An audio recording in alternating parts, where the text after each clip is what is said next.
जय श्री राधे। पूज्य श्री सद्गुरुदेव भगवान के चरणों में प्रणाम। पूज्य श्री उषा बहन जी का जीवन चरित्र। वृंदावन आगमन, अनेक महात्माओं से परिचय। हमने पहले भी कहा है कि पूज्य श्री उषा जी 17 नवंबर सन 1959 को वृंदावन चली आई थी। आकर अनेकानेक संतों, महज्जनों, विद्वत समाज तथा गोस्वामी वर्ग जिनसे परिचय सहज रूप में हो गया, इनका संपर्क वहीं तक सीमित बना रहा। उसमें भी उनका हेतु मात्र भगवत चर्चा और लीला कथा ही रहा। उसके अतिरिक्त किसी भी संपर्क का प्रोत्साहन न तो इन्होंने अपने पूर्व जीवन अम्बाला में दिया और न ही वृंदावन आकर किसी प्रकार समय यापन करने का मिस ढूंढा। वे स्वयं में इतनी अधिक सजग थीं कि उनके पास अपने नियम आदि तथा लीला कथा चिंतन आस्वादन के अतिरिक्त कोई समय ही न था। स्वेच्छा से कहीं भी स्वतंत्र रूप से उनका परिचय नहीं हुआ और न उन्होंने किसी भी ऐसे प्रयास को प्रोत्साहन ही दिया। फिर भी इनका कभी कभी अनायास तथा कुछ स्वजनों के संपर्क से ब्रज के सुप्रसिद्ध संतों, यहाँ आने वाले महज्जनों से परिचय हुआ। आइए उस पर यत्किंचित प्रकाश डालकर हम आगे के प्रसंगों का आस्वादन करें। ब्रज के सुप्रसिद्ध संत श्री बालकृष्ण दास जी महाराज से परिचय। पूज्य उषा जी के वृंदावन आगमन के पश्चात आध्यात्मिक चर्चा, लीला कथा को लेकर ही पूज्य श्री महाराज जी से परिचय हुआ। विचारों का आदान प्रदान हुआ तथा लीला कथा का अपरिमित सुख भी मिला। अनेक बार पूज्य श्री महाराज जी के दर्शनार्थ जाती और अनेक बार पूज्य महाराज जी अपने परिकर सहित चले आया करते। पदगान, उनका भाव तथा सरस चर्चा का रस प्रवाह चलता। हास विनोद भी होते। श्री कृष्ण की लीलाओं में स्वानुभव तथा लीला दर्शन की चर्चा भी उस सुखानंद की पृष्ठभूमि होती। इस मस्ती का वर्णन कहाँ तक करें। घंटों उस अमित सुख में डूबे रहते, प्रफुल्लित होते रहते। पूज्य श्री श्री महाराज जी प्रायः कहा करते कि हंसी का वास्तविक आनंद तो पूज्य उषा जी के यहाँ ही आता है। जब कभी हंसने को मन होता है तो हम इनके यहाँ चले आया करते हैं। बहन जी का जहाँ उनके प्रति पूर्ण मर्यादा पूर्ण श्रद्धा का भाव था, वहीं उनका भी इसी प्रकार आत्मीयता का भाव इनके प्रति बना रहा। पूज्यपाद गया प्रसाद जी महाराज से मिलन। इनसे मिलने का प्रसंग बड़ा ही आश्चर्यजनक तथा सुखमय है।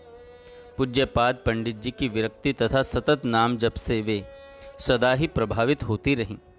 इन्हें श्री गिरिराज जी की महान विभूति रूप में समादर देती। पूज्य पंडित जी नारी मात्र को अपने समीप न आने देने का दृढ़ संकल्प ले चुके थे। इस सब के पीछे पंडित जी जैसे व्यक्तित्व के लिए तो कोई स्वतंत्रता अथवा अनिवार्यता नहीं लगती। कदाचित एक आदर्श तथा मर्यादावश उनका यह संकल्प मान्य हो सकता है। भगवत प्रेरणा से उनके इस संकल्प में कुछ अपवाद भी बने। पूजनीया उषा जी से वे सदैव मिलते रहे। मुझे ठीक से स्मरण है, एक बार पूजनीया उषा जी ने उनके चरण स्पर्श करने की इच्छा व्यक्त की तो बड़े ही संकोचवश वे चुप रहे और विनम्रता की आदर्श पूज्य उषा जी ने चरण स्पर्श कर लिए। इनसे मिलन प्रसंग का वर्णन हमने अलग से सविस्तार दिया है। तीसरा, पूज्य पाद श्री रामदास जी महाराज, करह के प्रधान सिद्ध संत, भावुक विद्वान श्री श्री रामदास जी महाराज से आध्यात्मिक जगत अपरिचित नहीं है।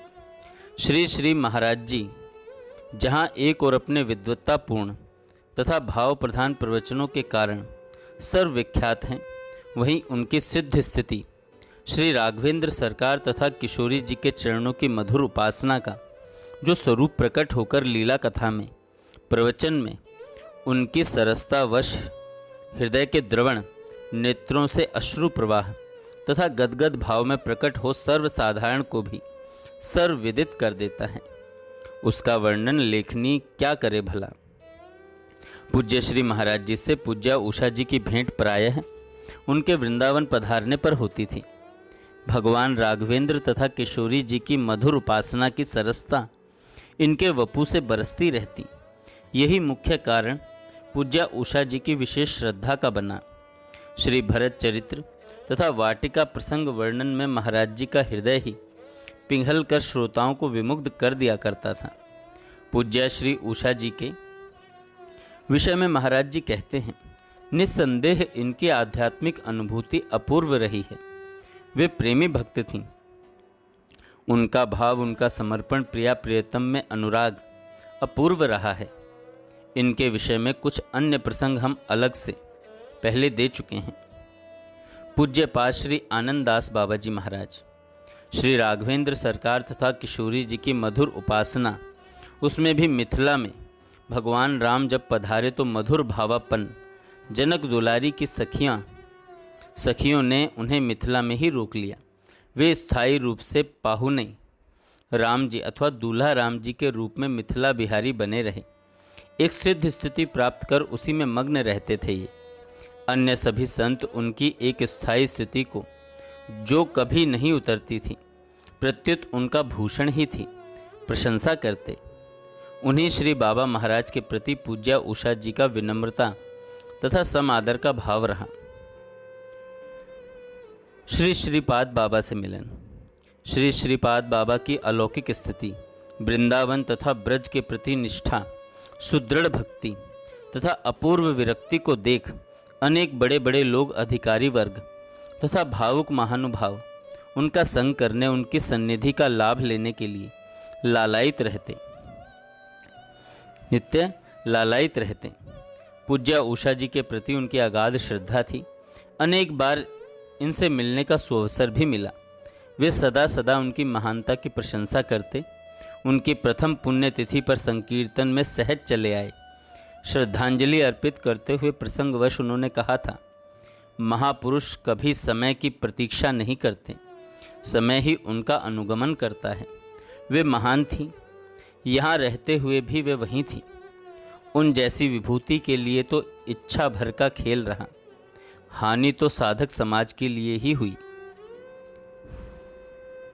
श्री सच्चिनंदन दास बाबा जी, बात 70 के दशक की है। पूज्या उषा जी श्री राधा अष्टमी पर वैसे भी बीच बीच में वृषभानुपुर दर्शनार्थ तथा वहाँ की स्थलियों के विशेष आकर्षणवश चली आया करती थी। वहाँ जाने के पश्चात एकांतिक स्थलियों में भ्रमण करने का इनका क्रम प्रायः रहता ही था। पता चला पास में ही भानु सरोवर की एक नीरव सी छतरी पर एक संत रहते हैं, नाम है श्री सच्चिनंदन बाबा। वहाँ जाने का सुयोग भी अनायास ही बन गया। छतरी के निचले एक अंधेरे से कमरे में राई राई शब्द सुनकर वे चौंक गई। अनेक बार उनके साथ भाई बहन भी हुआ करते थे। इस बार भी पूज्या श्री सुशीला बहन जी, बहन दर्शन, उमा, कामदा, निर्मल तथा विजय साथ थे। अंदर प्रवेश करते ही कड़कती हुई आवाज़ में बोले, कौन है? सब परिचय दिया।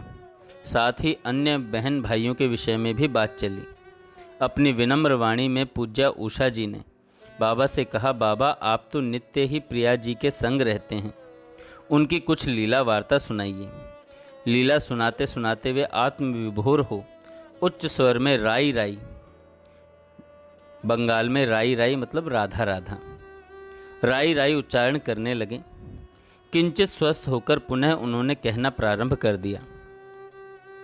प्रसंगवश पूज्या उषा जी से एक जगह पूछा, कभी प्रिया जी ने अंगीकार कर यह कहा कि तू मेरी है? बात तो अत्यंत सहज ही हुई थी। प्रेमाधिकार तथा प्रेम संबंध कोई कहने और बतलाने की बात न हो पाने पर भी अत्यंत विनम्र, सर्वथा सावधान, लोकेशना से सर्वथा विमुख पूज्या उषा जी के मन को यह बात प्रिया जी के सतत बरसते प्यार पर एक प्रश्न चिन्ह सा बन कुछ सुहाई सी नहीं। वे क्षण भर मौन रहकर बड़ी ही सहज तथा साधिकार वाणी में नम्रतापूर्वक बोली, बाबा आपको तो प्रिया जी की सन्निधि का सुअवसर मिलता ही है, उन्हीं से पूछ कर देखिए। इस उत्तर ने बाबा को तन्मयता तथा लीला चिंतन दशा में भी झंझोड़ सा दिया। पूज्या उषा जी के स्वभाव के सर्वथा विपरीत यह उत्तर निकला था। पता नहीं किस अज्ञात शक्ति से प्रेरित हो वे यह सब कह गईं। बाबा चुप रहे। तभी उन्होंने बड़ी ही गंभीर वाणी में कहा था, साची कही लाली, तू साची कहे। यह बात सुन सभी गदगद हो गए। उसके पश्चात पूज्या उषा जी को सभी अन्य बहन भाइयों ने दंडवत प्रणाम किया। सभी का हाथ अपने हाथ में ले आशीर्वाद देते हुए बाबा बात भी करते जाते थे। कामदा बहन जी का हाथ अपने हाथ में ले थपथपाते हुए उन्होंने पूछा, ब्याह भयो? उन्होंने कहा, हाँ बाबा। पुनः संतान के विषय में पूछा। 2 पुत्र उनके घर की शोभा बढ़ा रहे थे। उनका मन स्वच्छ तथा सात्विक बना था। श्री ठाकुर जी के चरणों में प्रगाढ़ प्रीति थी ही उनकी सेवा पूजा में मन सहज जाता था। छूकर पूज्य पाद बाबा बोले, ब्याह भयो? कछु ना भयो, कछु ना भयो। बात समाप्त हो गई। कुछ दिन बरसाना निवास कर सभी वृंदावन लौट आए।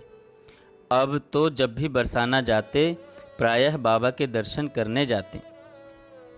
बनता जो अपनी सी तुच्छ सेवा भी करते।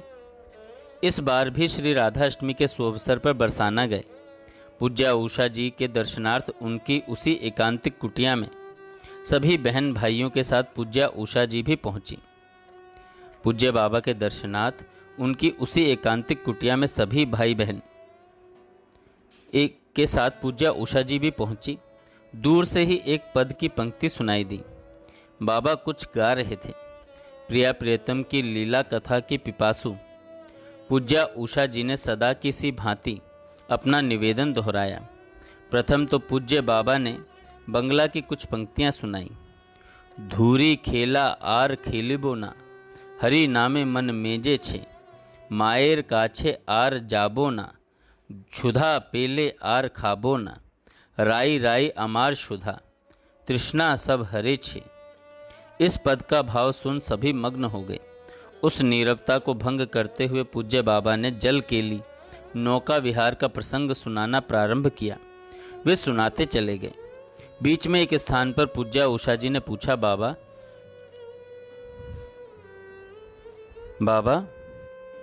जिस समय श्याम सुंदर अकेले ही प्रियाजी तथा इन आभीर का वृंद के सामने रह गए, फिर उषा जी यह बात कह क्षण भर को मौन हो गई। इधर बाबा भी 2 क्षण चुप रहे।